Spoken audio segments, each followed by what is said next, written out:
Also on the front page this week, big changes coming to the United Way of Greater Cincinnati.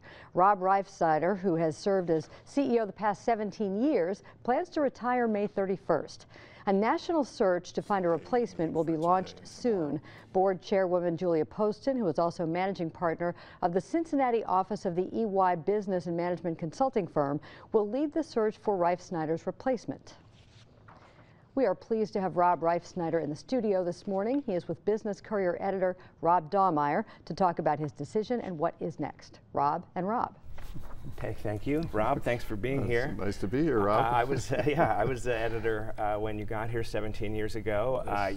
You've obviously done so many things for the United Way and for the city that people hopefully will read about in this week's paper and with some other stuff we're doing. But 17 years, why now? Why did you decide that you want to stop in May? Well, part of it is 17 years. That's a long time to be running a major organization. I'll be 65 on retirement, and I think there comes a time when it is a good time to turn the reins over to a new leader and let them try to take it to the next level. And I think it can be taken to the next level. So I look forward to seeing who is hired in the new position. Well, this is the 6th largest chamber in the country. Cincinnati is United Way. Excuse me, United Way. We also have a big chamber, but that's another story. Cincinnati is nowhere near the 6th biggest city in the country. But what I'd like to ask you is, how has giving changed over the years since you've been here? What is the biggest difference between when you got here and today? Well, I think what's stayed the same is that the commitment of many companies and many individuals and foundations and organizations to improve the life of the community hasn't changed. It's still strong, and we're a recipient of that effort on companies and individuals' part.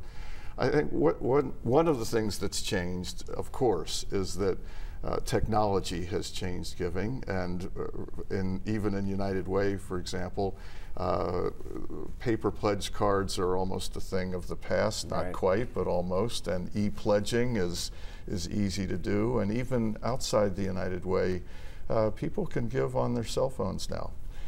And that changes the engagement in some ways.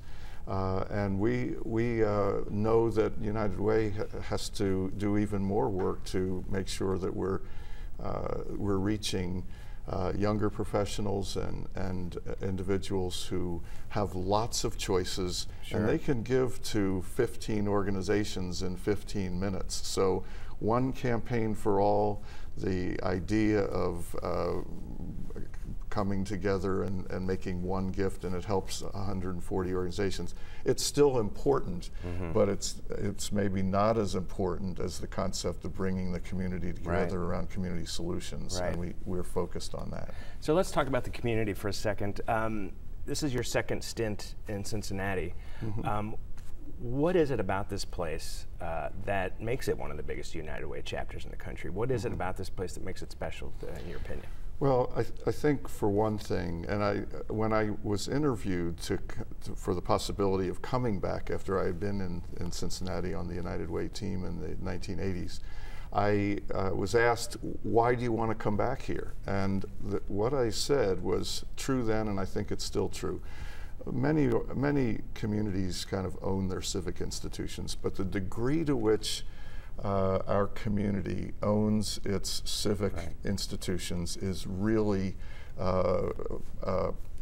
at the highest level, and United Way's been a great beneficiary of that, Arts Wave and others.